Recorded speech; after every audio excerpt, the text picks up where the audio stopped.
tesis de que los hombres nos cuesta manejar muchas cosas en paralelo. Ya, creo que ahí está. Como los árbitros.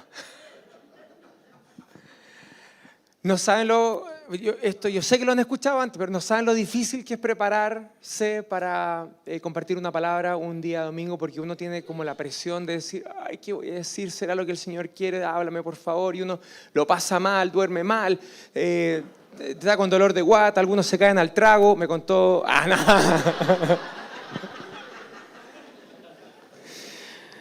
Pero es un privilegio y que, como Alfredo oraba, obviamente le pedimos al Señor que use este tiempo para desafiarnos, para animarnos, para recordarnos cosas que han sido tantas veces predicadas.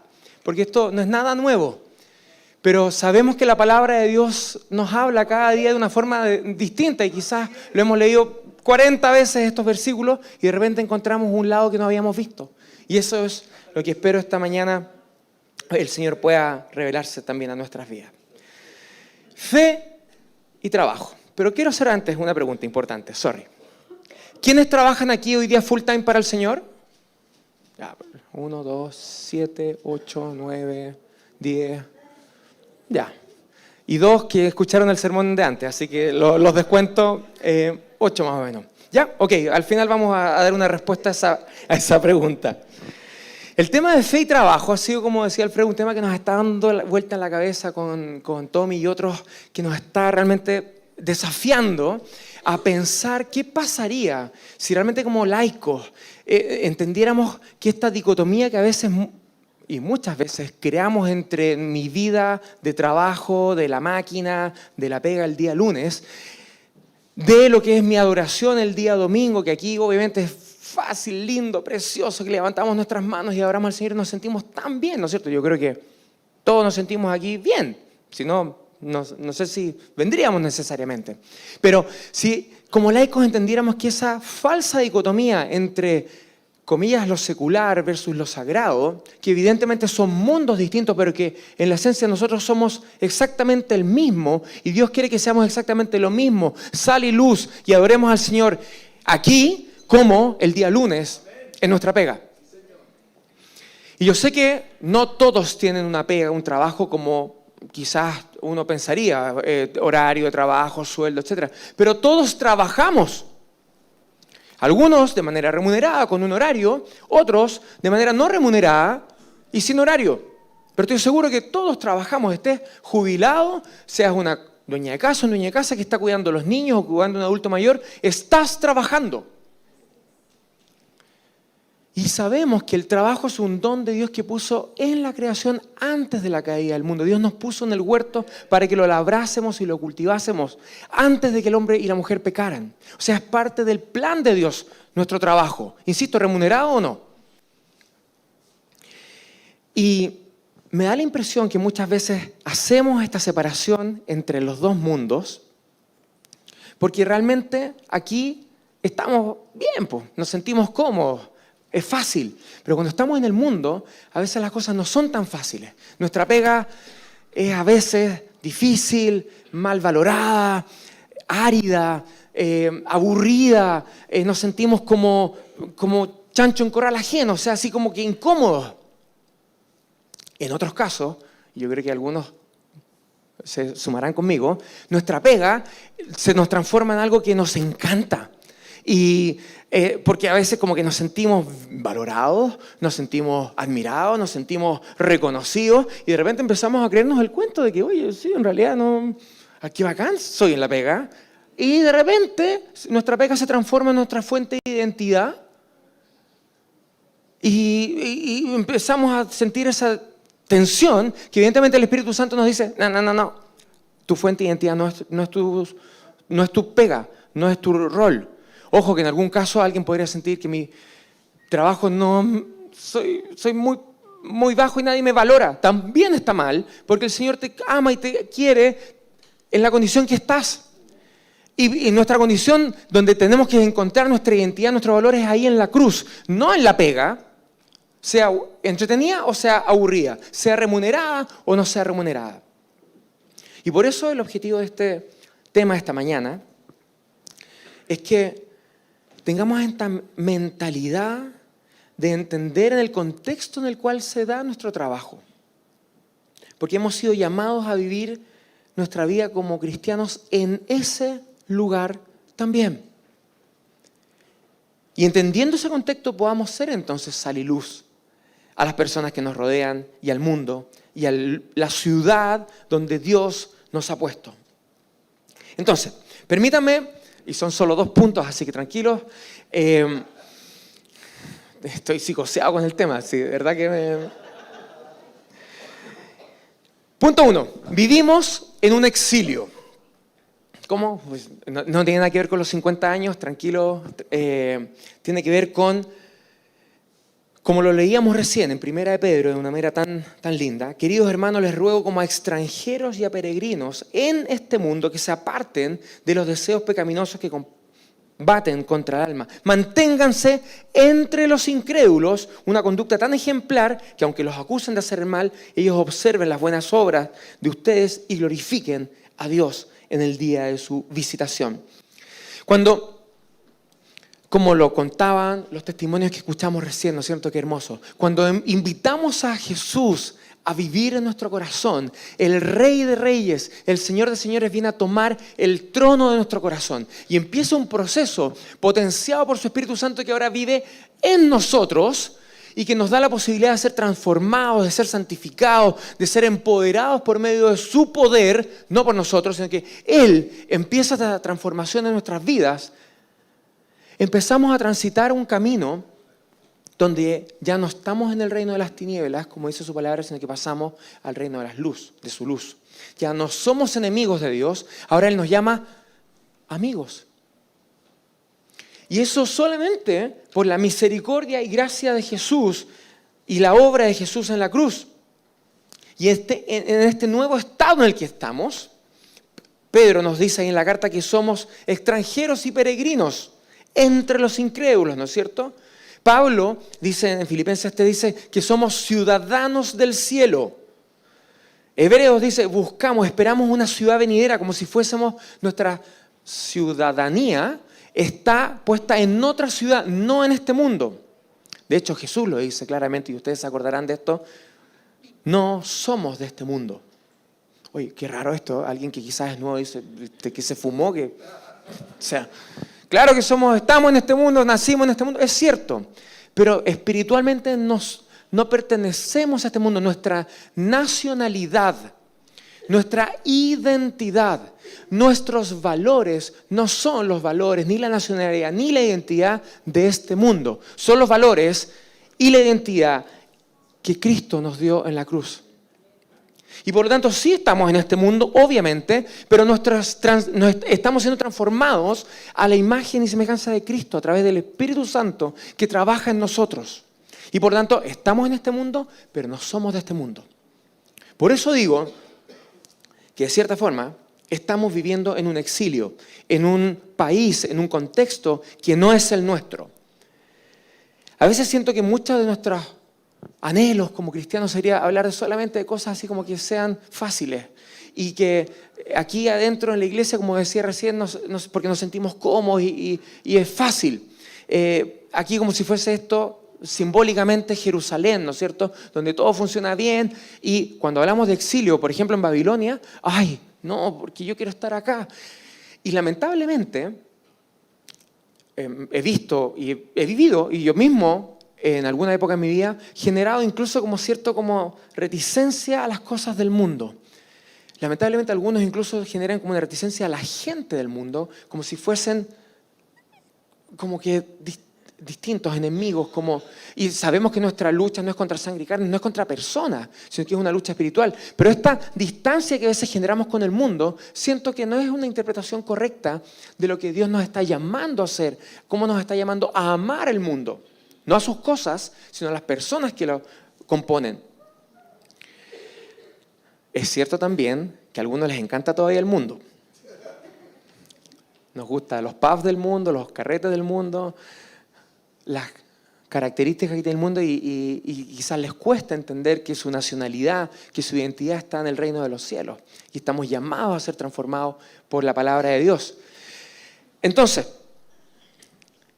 esta tensión que tenemos muchos, de que quisiéramos vivir aquí en la iglesia porque aquí es bacán, es cómodo, es tranquilo, versus el lunes que es difícil y es pesado, les quiero decir que estamos llamados realmente a llevar la sal y luz a ese lugar, más que solamente estar aquí adorando y exaltando a nuestro Señor, que está bien, por supuesto, estamos llamados a hacerlo. Pero nuestra adoración tiene que continuar el lunes, nuestro servicio tiene que continuar el martes, el miércoles, y adorar a Dios en el lugar donde tú estás, ya sea en un trabajo, como les decía, remunerado, o en tu casa, sirviendo a otros. Ese es nuestro llamado. Esta, comillas, metáfora entre vivir en Jerusalén y en Babilonia, la quiero explicar un poquitito. Conocemos la historia del Antiguo Testamento. Ahí, esta mañana estaba Juan Luis aquí y Juan Luis dice, sí, me encanta. Juan Luis, qué crack en aplicarle el Nuevo Testamento a nuestras vidas hoy día. Conocemos el Antiguo Testamento que Dios eligió a Abraham para mostrarle al mundo cómo es un pueblo de Dios. Por pura misericordia, gracia, eligió a Abraham. Y empezó a formar una nación para mostrarle de nuevo al mundo cómo es un pueblo de Dios, cómo se comporta un pueblo de Dios, cómo Dios trata con su pueblo. Y sabemos la historia, el pueblo de Dios adora a Dios, y al día siguiente el pueblo de Dios está en la punta del cerro haciendo puras tonteras, y al día siguiente el pueblo adora a Dios y se vuelve al Señor, y el pasado mañana de nuevo estamos con la misma cosa. Esa es la historia del pueblo de Dios que probablemente algunos de nosotros diríamos, sí, también es mi historia. Pero hay un momento en la historia de Israel en el Antiguo Testamento que pareciera que casi, o que llegaron a la gloria, que llegaron a ser ese pueblo que Dios había diseñado, y ocurre en el tiempo del rey David. David y Jerusalén, el reino, se transforma en la referencia mundial del momento. Reyes, reinas, venían de todo el mundo a admirar al rey, su sabiduría, la gloria del reino. Israel en ese momento, estoy hablando de la historia del pueblo de Israel hace 3000 años, es la cultura dominante. Había seguridad, comodidad, una identidad nacional reforzada, porque además el rey David era muy exitoso. Había un enfoque obviamente hacia adentro de ellos. Era la cultura dominante, las reglas, y Dios reinaba ahí. Y era fantástico. Yo por lo menos me habría apuntado al tiro, me habría encantado vivir en esa época. ¿Se imaginan ese momento en la historia? El arca entrando a Jerusalén y el rey bailando y todo el mundo a tope con el Señor, fantástico. Pero conocemos la historia. En este mundo caído, nuestro querido rey David, igual que nosotros, que de repente estamos on fire, mete las patas, se mete con la vecina. Sus hijos dejan la escoba, sus nietos se terminan matando entre ellos. En este mundo caído no logramos dar la altura, porque sabemos que todo esto apuntaba a Jesús en la cruz. Él sí dio la altura, Él sí cumplió todo, y en Él hoy día nosotros podemos soñar con una nueva Jerusalén, como decía Alfredo, que va a venir algún día, en la cual vamos a vivir para siempre en su gloria. ¡Aleluya! Yo quiero estar ahí. Pero estamos en un mundo caído y eso todavía no ocurre, y por eso insisto que tenemos que desarrollar una mentalidad de estar viviendo en el exilio, donde no somos la cultura dominante, donde no definimos las leyes por nosotros mismos, las expectativas son más bien de inseguridad, de incomodidad, donde los dioses de nuestro siglo no son el Dios que queremos adorar, donde incluso nos pueden perseguir, humillar y podemos pasarlo mal por nuestra fe. Porque Dios los tuvo que llevar a Babilonia, al pueblo de Israel. Los castigó. Los llevó a un exilio donde no estaban en Jerusalén, obviamente, y donde ellos no eran la cultura dominante, ellos estaban sometidos a la esclavitud. Y en ese lugar Dios les llama. Y en ese lugar Dios les envía la carta que leíamos recién en Jeremías. Ahora, antes de ir a la implicación que eso tiene, déjenme quizás preguntarles qué implicación podría tener, porque estamos hablando de pega, de fe y trabajo. El vivir en un lugar, en un contexto donde nos es contraria la cultura, como por ejemplo podría ser tu día lunes, ¿no? donde los valores de esa cultura no son los valores que quizás tú quieres como cristiano, porque además sabes que son los mejores, pero aún así es la realidad que nos encontramos en un mundo caído. ¿Qué implicancias tiene para nosotros como trabajadores entender que hoy día, al igual que el pueblo de Israel en ese tiempo, estamos viviendo en un exilio? Somos peregrinos y extranjeros en este mundo. Nuestra nacionalidad está en otro lugar. Bueno, pienso que hay mucho de aplicación de lo que Dios quiere que llevemos a este contexto en el exilio en nuestros trabajos. Principios, valores, oración, grupos de estudio. Esto no solamente, amigos, quiero poner un énfasis aquí, esto no es solamente a los que tienen el don de evangelismo, que son los que están llamados entonces a evangelizar a sus colegas en el trabajo. No, esto tiene que ver con tú y yo, tengamos el don que tengamos, estamos llamados a ser sal y luz en ese lugar de trabajo. Entender que aun este trabajo difícil o que a veces se te quiere transformar en Dios, Dios te puso ahí. No es una coincidencia que hoy día tú estés trabajando en el trabajo en el que tú estás hoy. Sea remunerado o seas una dueña de casa, seas muy bien remunerado o mal remunerado, estés jubilado o estés por entrar al mundo laboral. Dios te puso ahí, no es un plan B. Dios no se equivocó y de repente, ¿dónde estaba? No, Dios te puso ahí. Y aunque sientas que te es contrario el entorno, aunque sientas que, ¿qué estoy haciendo aquí? A la luz de la palabra, puedo estar seguro en decirte, Dios te puso en ese lugar. Y si tú tienes al Señor en tu corazón, entonces vas a estar pidiendo al Espíritu Santo, diciéndole, Espíritu Santo, ¿qué quieres que haga aquí? Quizás puedes, en efecto, predicarle a tus colegas, pero también quizás puedes simplemente amarlos, orar por ellos. En nuestros grupos de fe y trabajo que hemos estado en los últimos 2 años, qué cantidad de testimonios de cómo hermanos que quizás no se sienten con el don del evangelismo han predicado al Señor y su luz y su gracia y su misericordia sobre ellos de una manera práctica. Hay de hecho un ejemplo que quiero traer aquí, y es que hace unos años atrás me tocó liderar un grupo a nivel de Latinoamérica y proceso de fusión de 3 compañías que obviamente venían de culturas distintas. Y yo dije, ok, este es entonces el momento de meter la cuña, porque al final ninguna de las 3 culturas podía, comillas, imponerse. Y en lugar de, comillas, poner a la estructura como siempre uno la ve en los organigramas tradicionales de una compañía, así como jerárquicos piramidales hacia abajo, le propuse a mi equipo de liderazgo, y si lo damos vuelta, y en lugar de querer, comillas, estar arriba, ¿han visto los organigramas del gallinero, no? ¿Lo conocen ese? Ya, los que se rieron sí lo conocen. El organigrama de un gallinero, cuando el gallo, el más peludo, está arriba, el más pluma está arriba, ¿no es cierto? Después están los subgerentes, pero están un poco más abajo, y ustedes saben lo que pasa en los gallineros. ¿Han visto los palos de los gallineros cómo están manchados? Ya, ok. Mientras más abajo está ahí más manchado. Y todos quieren subir para arriba, valga la redundancia, porque obviamente mientras más arriba estáis mejor. Bueno, ¿qué pasa si damos vuelta al organigrama? Y en lugar de querer estar en las posiciones de liderazgo, porque yo soy más bacán, el líder se compromete a servir a su equipo. Y sus equipos se comprometen a servir a sus subequipos. Y toda la estructura finalmente de la compañía está al servicio de los que hoy día están en contacto con el cliente, por ejemplo, dependiendo del negocio en el que tú estás también.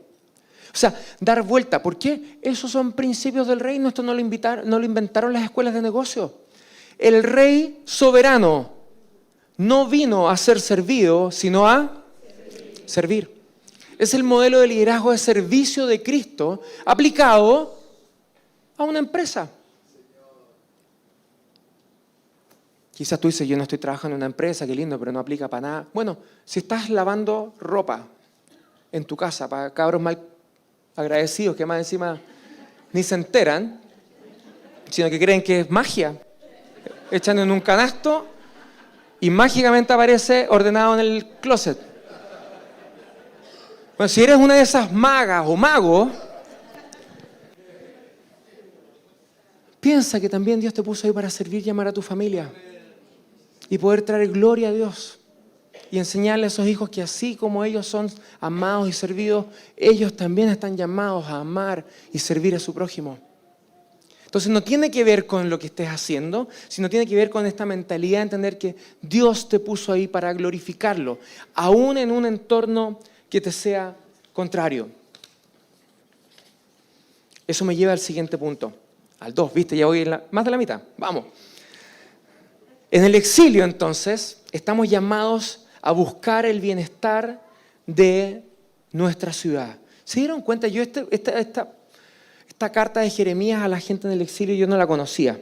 Conocí al final de ese capítulo, dice que porque yo tengo planes para ustedes, afirma planes de bienestar y no calamidad. Esos versículos a veces tan conocidos están en esta misma carta. Pero el principio de esta carta les dice, busquen el bienestar de la ciudad donde los he deportado y pidan al Señor por ella. Porque el bienestar de ustedes depende del bienestar de la ciudad. Imagínense el contexto. Deportados, exiliados, en un contexto, en Babilonia. O sea, sabemos más o menos lo que significa Babilonia, ¿no? Todo en contra. Y en ese lugar Dios le dice, busquen el bienestar de la ciudad. ¿Qué? O sea, ¿te acuerdas, Dios, lo que pasó hace unos meses atrás en Jerusalén cuando estos gallos vinieron y todo el mundo y nos trajeron esclavos aquí? ¿Tú crees que busquemos el bienestar de ellos? Sí. Dios le dice, busquen el bienestar de la ciudad. Esto es radical.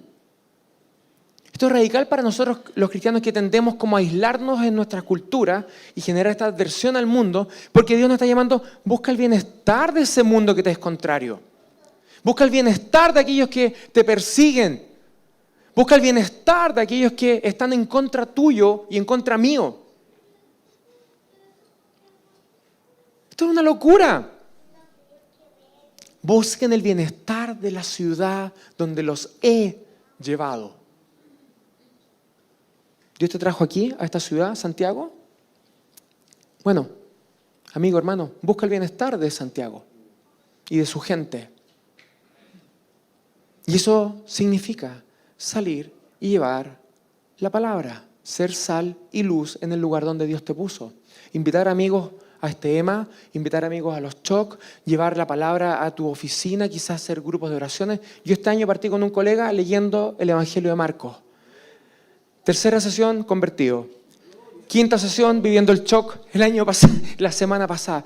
Gloria a Dios, o sea, si esto no es que tenemos que llevar a Alfredo para que haga en la Navidad una cosa así como de juntar a los colegas y hablarles del verdadero significado de la Navidad.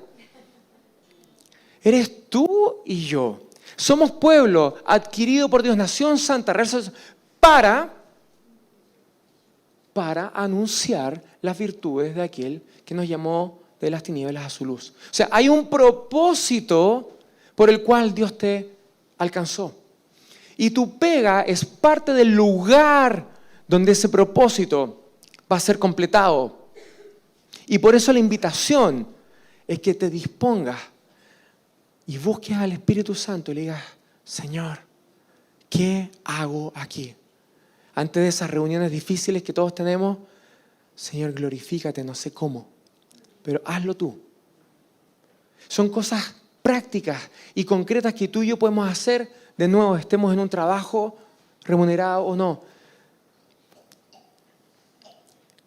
Esto no es solo un llamado a los pastores, como decía, sino a todos. El sacerdocio universal de cada cristiano es para que anunciemos las virtudes de aquel que nos llamó de las tinieblas a su luz. Aún en un contexto que nos es opuesto, como podría ser el vivir en Babilonia, metafóricamente hablando. Entonces, nuestro trabajo sí, lo desarrollamos en ese contexto, pero lo entendemos no solo como, ojo, el trabajo lo entendemos no solo como un medio por el cual Dios te puede proveer, que en efecto el Señor utiliza tu trabajo para proveerte, ¿es cierto? Pero no es solo un medio. Me atrevo a decir que el trabajo también es un fin en sí mismo, en el sentido de la misión que Dios te puso. Si Dios te puso en ese lugar, la misión, es el fin por el cual Dios te puso ahí.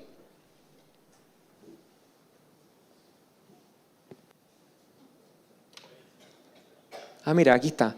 Llaman a Miguel, de Miguel Duque. Así que alguien que conozca a un Miguel Duque, este es su teléfono. Está vibrando.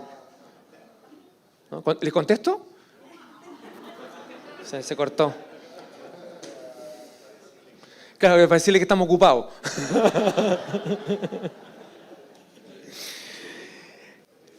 Y permítanme, para ir cerrando, hablarles de esta lista que quizás algunos de ustedes ya conocen, la hemos mencionado antes, sale del libro Toda Buena Obra, que yo sé que muchos de ustedes ya leyeron y que hemos estudiado juntos en los grupos de fe y trabajo. Porque muchas veces pensamos que nuestro trabajo como campo misionero es solo para ir y predicarle a nuestros colegas, que en parte es cierto. Pero es mucho más que eso. Podemos predicarles, simplemente podemos amarlos, podemos glorificar a Dios en nuestros trabajos, haciendo un trabajo de excelencia, llevando justicia, siendo honestos, creando belleza, influyendo en la cultura, sirviendo en nuestros trabajos con un corazón alegre, transformado por el Evangelio simplemente, o ganando tanto dinero como te sea posible para ser tan generoso como Dios te esté llamando. Todas estas son formas que Dios puede utilizar nuestro trabajo para que lo glorifiquemos. Son en paralelo, no son excluyentes, no son unas más importantes que la otra, son todas válidas. Y el Señor nos está llamando a ver nuestro trabajo justamente como ese lugar donde podemos ser sal y luz y llevar la gloria de Dios para que, como está en el corazón del Señor, nadie se pierda, sino todos procedan al arrepentimiento y lo conozcan a Él.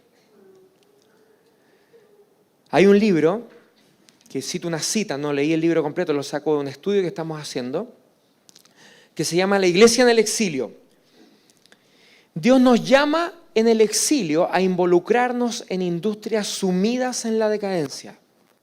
Y debemos hacerlo de una manera que refleje la naturaleza y el carácter de Dios. Cuando esparcimos luz en esos lugares oscuros, la fidelidad de Dios se revela a través de nosotros.